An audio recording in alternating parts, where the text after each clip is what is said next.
जय श्री कृष्ण। राधे राधे। प्रिय आत्मीयजनों, श्री वल्लभनी प्रेरणाथी प्रेराईने हृदय सत्संगमां आजे आपणे वैष्णवोए चिंता करवानी कोई जरूर नथी। ब्रह्म संबंध लीधुं छे तेने कोई पण कार्यमां चिंता करवानी कंई पण जरूर नथी तेवुं नवरत्न ग्रंथ आधारित श्री महाप्रभुजीनी वाणीमां कह्युं छे ते विषे आपणे जोईशुं। परंतु ते पहेला आपे राधे सत्संग चेनलने सब्सक्राइब न करी हो तो करी देशो, जेथी नित्य सत्संगनी जाण आपने नोटिफिकेशनथी थती रहे। प्रियजनों, चिंता कापी न कार्या निवेदितात्मभि कदापिति भगवानपि पुष्टिस्थो न करिष्यति लौकिकींच गतिम। नवरत्न ग्रंथ में श्री महाप्रभुजीए आ प्रमाणे कह्युं छे, जे वैष्णव श्री महाप्रभुजीनी साक्षी में ठाकुरजी समक्ष आत्मनिवेदन कर्युं छे तेवा वैष्णव के जेमणे श्री ठाकुरजी समक्ष आत्मा सहित लौकिक अलौकिक सर्व काई प्रभुने निवेदित करी दीधुं छे ते जीव श्री महाप्रभुजीनी कृपाथी पुष्टिस्थ थई गयो कहेवाय। पछी तेने लौकिक अलौकिक कोई पण प्रकारनी चिंता करवानी क्यारेय जरूर नथी। चिंतानो अर्थ स्मृति अथवा स्मरण एवो नहीं, पण चिंता एटले जीवमां उद्भवतो एवो सतत विचार कि अमुक संजोगोमां मारुं शुं थशे, हुं कई मोटी मुश्केलीमां तो नहीं पडुं ने। अने आवा प्रकारे जे चिंता थाय छे ते अर्थमां श्री महाप्रभुजी चिंता ले छे। श्री गोसाईजी प्रभुचरण पण मंगलाचरणमां आ वातने ज पुष्टि आपे छे। चिंता संतान हंतारो यत्पादाम्बुजरेणव श्रियानां तान् निजाचार्यान् प्रणमामि मुहुर्मुहुः। ब्रह्म संबंध द्वारा श्रीमद आचार्य चरणे जे जीवनो अंगीकार कर्यो छे, जेणे आत्मनिवेदन कर्युं छे ते जीव तो श्री महाप्रभुजीनो निजनो थई गयो, महाप्रभुजीनो पोतानो थई गयो। अने आथी ज तो श्री गोसाईजी प्रभुचरण अत्रे आज्ञा करे छे कि आवा जीवे तो श्री महाप्रभुजीमां पूर्ण विश्वास राखवो जोईए। श्री महाप्रभुजीना चरणनी रजने पण जो ते प्रणाम करे तो तेनी अनेक प्रकारनी चिंताओनुं निवारण सहजमां थई जशे। માટે હે જીવ, જ્યારે જ્યારે તારા મનમાં ચિંતાનો ઉદ્ભવ થાય, જ્યારે જ્યારે તારા મનમાં ચિંતા પ્રગટ થાય, ત્યારે ચિંતાની નિવૃત્તિ માટે તું પૂરા વિશ્વાસથી, કાયાથી, મનથી અને વાણીથી શ્રી મહાપ્રભુજીને વારંવાર નમન કર।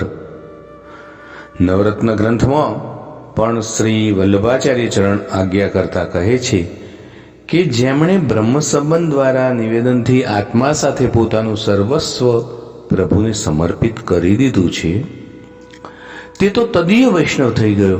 હવે વૈષ્ણવને એવો અધિકાર પ્રાપ્ત થાય છે કે તેને કોઈ પણ પ્રકારની ચિંતા કરવાની નથી રહેતી।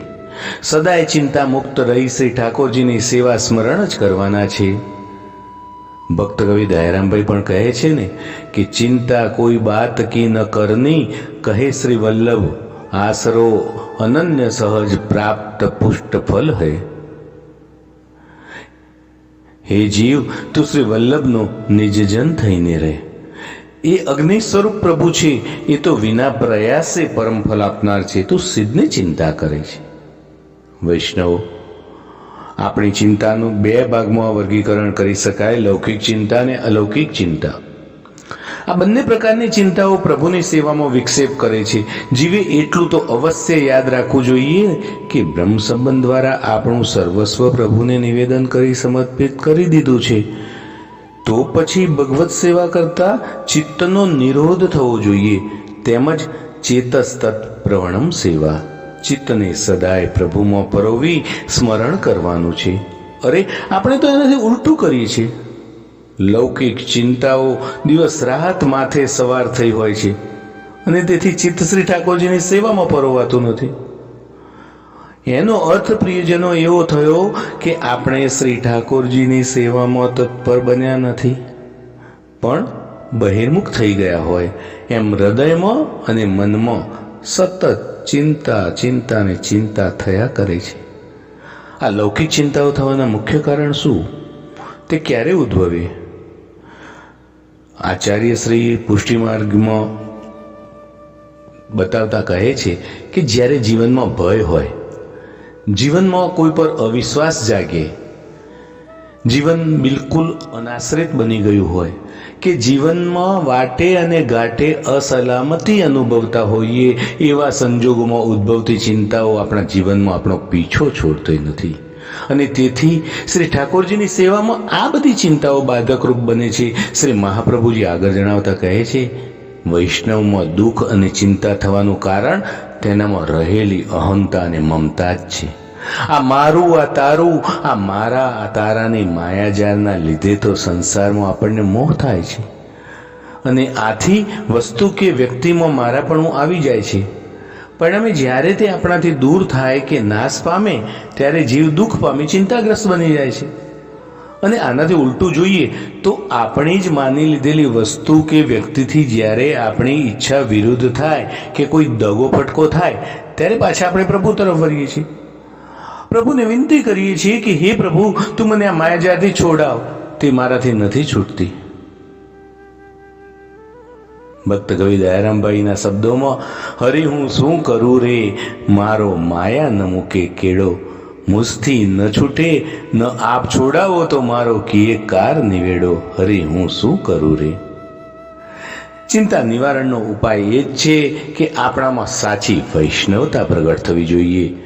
દ્રઢઈન ચરણ કેરો ભરોસો. સાચા અર્થમાં શ્રી મહાપ્રભુજીના ચરણોમાં અને શ્રી ઠાકોરજીના ચરણોમાં ભરોસો હોવો જોઈએ. ચિંતા નિવારણનો એકમાત્ર ઉપાય બતાવતા શ્રી મહાપ્રભુજી અત્રે આજ્ઞા કરે છે કે જેને કારણે ચિંતા થતી હોય તેને મિથ્યા ગણો, પણ તેનો ત્યાગ કરવાનો નથી. નિવેદિત વૈષ્ણવે હંમેશા યાદ રાખવાનું છે કે જે વસ્તુ માટે આપણે ચિંતા કરીએ છીએ તે વસ્તુ નિવેદન કર્યા પછી આપણી રહેતી જ નથી, એ તો શ્રી ઠાકોરજીની થઈ ગઈ છે. આપણી હોય તો એના માટે ચિંતા કરવાની. તેથી હવે તે વસ્તુમાં મમતા રાખી ચિંતા કરવાનું કોઈ કારણ જ રહ્યું નથી. વસ્તુ તો પ્રભુની છે. અરે પ્રભુને જે કરવું હોય તે કરે. બ્રહ્મ સંબંધ દ્વારા શ્રી મહાપ્રભુજીની કૃપાથી શ્રી ઠાકોરજીએ આપણને નિજના બનાવ્યા છે, પોતાના બનાવ્યા છે. તો પછી શ્રી ઠાકોરજી નિજનું, નિજ વસ્તુનું અહિત કરે ખરા? સૌ વાતે સમરથ હરી, વાણી વિદે આલાપી, તદપી અહિત નિજ ભક્તનું હરિથી ન થાય કદાપી.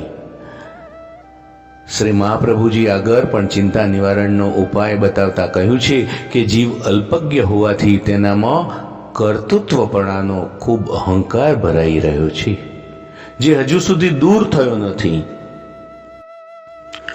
મેં આમ કર્યું તેથી આમ થયું, મેં આમ ન કર્યું હોત તો આમ ન થાત. વળી બીજાને દોષ દેતા પણ અચકાતા નથી. આ બધાના પરિણામે આપણે વારંવાર દુઃખી થઈએ અને શ્રી ઠાકોરજીની સેવામાં શિથિલ થઈએ છીએ. ઘણા વૈષ્ણવો એવું પણ કહેતા હોય છે કે શ્રી ઠાકોરજીની સેવામાં હું રચોપચો રહેતો હતો, છતાં પણ શ્રી ઠાકોરજીએ મારા યુવાન પુત્રને અકારે લઈ લીધો. હવે મને શ્રી ઠાકોરજીની સેવામાં કોઈ રસ રહ્યો નથી. સેવા પણ મેં છોડી દીધી. કોઈ એવું કહેશે કે વારંવાર યાત્રા પરિક્રમા કરીએ છીએ પણ શ્રી ઠાકોરજીએ અમારી શેર માટેની ખોટ પૂરી કરી નહીં. તો કોઈ વળી એમ કહે કે મારા પુત્રને પરણે 5-5 વર્ષ થઈ ગયા પણ હજુ શ્રી ઠાકોરજી મારે ઘેર પારણું બંધાવાનો અવસર આપ્યો નહીં. અરે ભાઈ, આ તો આપણી અજ્ઞાનતા છે. આ સાચી વૈષ્ણવતા કે સાચું ભગવતીયપણું નથી. જાકો જબ જૈસો કરે સો તાક્ષણ તેસો હોય, તો કરતા વૈસો જૈસો સંકટ ખેંચે સ્વાન હૈ. દયો કહે કાહે ચિંતા, દક્ષ વિભુ ભગવંતા, જાકો જ્યો નિભાવ તૈસી યુક્તિ રચી દીની હૈ. દયારામભાઈ કહે છે, જે જીવને જ્યારે જેવો કરવા પ્રભુ વિચારે છે તેવો તે થઈ શકે છે. બુદ્ધિના પ્રેરક પણ ભગવાન શ્રી કૃષ્ણ જ છે. તારી બુદ્ધિ પણ એના હાથમાં છે. કોઈ જ્ઞાની નથી, કોઈ અજ્ઞાની નથી. સર્વ રીતે સમર્થ પ્રભુએ આપણને બનાવ્યા છે. તે આપણી જરૂરિયાતો પણ પૂરી કરશે ને કરશે જ. બુદ્ધિ પ્રેરક કૃષ્ણસ્ય પાદ પદ્યમ પ્રસિદ્ધ તું. નવરત્ન ગ્રંથમાં શ્રી મહાપ્રભુજી પણ આ જ વસ્તુ તો કહી છે ને કે ચિત્તોદ્વેગમ વિદ્યયાપી હરિયદ્યત કરિષ્યતિ તથૈવ તસ્ય લીલેતિ મત્વા ચિંતામ ધૃતમ ત્યજેત. શ્રી મહાપ્રભુજીએ ઉપદેશ આપતા જણાવે છે કે ચિત્તમાં ઉદ્વેગ ન ધરવો. હરિ જે કંઈ કરશે તે તારા હિતમાં કરશે. તને દુઃખ પડે કે સુખ મળે તેને તું શ્રી ઠાકોરજીની લીલા, ઠાકોરજીની ઈચ્છા માની લે, ઠાકોરજીની પ્રસાદી માની લે. વિવેક દરિયાશ્રયમાં પણ શ્રી મહાપ્રભુજી આ જ વાત પર ભાર મૂકે છે. વિવેકસ્તુ હરિ સર્વમ નિજેચ્છાત કરિષ્યતિ. શ્રી હરિરાયજી પ્રભુ આજ્ઞા કરતા પણ આ જ વાત પોતાના 10મા શિક્ષાપત્રમાં જણાવતા કહે છે, હે વૈષ્ણવ, તું સાચા અર્થમાં પ્રભુની સેવામાં તત્પર થા. શ્રી ઠાકોરજી સંસારમાંથી તારી આસક્તિ, મોહ ધીરે ધીરે દૂર કરશે જ, જેથી તારું ચિત્ત પ્રભુમાં પરોવાય. સ્ત્રી, પુત્ર, પતિ, મિત્ર, ઘર, દ્રવ્ય, દેહ, વતન વગેરેમાં જ્યાં જ્યાં જાય આપણી આસક્તિ કે મોહ જશે, ત્યાં શ્રી કૃષ્ણ કૃપા કરીને ધીરે ધીરે ધીરે દૂર કરતા જશે. જો ધન, સંપત્તિ, તંદુરસ્તી, શરીરના રૂપ કે આપણા ફૂલ્યા ફાલ્યા સંસારનું અભિમાન આવી ગયું હશે, તે અભિમાન પણ દૂર કરશે જ. તો પ્રિય વૈષ્ણવજનો, આપણે એટલું યાદ રાખીએ કે સર્વ વિચારશીલ મનુષ્ય જન્મ લઈને જ પોતાનું પરમ કલ્યાણ પ્રાપ્ત કરવાની ઈચ્છા ધરાવે છે. સાંસારિક સુખ પ્રાપ્ત કરવામાં કૃતાર્થતા નથી. સકલ જગતમાં પરમ આનંદ કે સુખનું સાધન એ રસરૂપ પ્રભુ શ્રી કૃષ્ણ વિના અન્ય કોઈ નથી. અન્ય સર્વ જગ્યાએ સંબંધ રાખવાથી માત્ર દુઃખ અને દુઃખની જ પ્રાપ્તિ થાય છે. સર્વ તપાસ્યું રે ફરી ફરી, કિંચિત કેવું ન દીઠો સાર. સુખ દીઠું એક સર્વથી, સમરવા સમર્થ નંદ કુમાર. તો પ્રિયજનો, આજના સત્સંગને શ્રી વલ્લભના ચરણોમાં સમર્પિત કરી અત્રે વિરામ આપીએ. ફરી મળીશું રાધે સત્સંગમાં નવા જ સત્સંગ સાથે. જય શ્રી કૃષ્ણ. રાધે રાધે.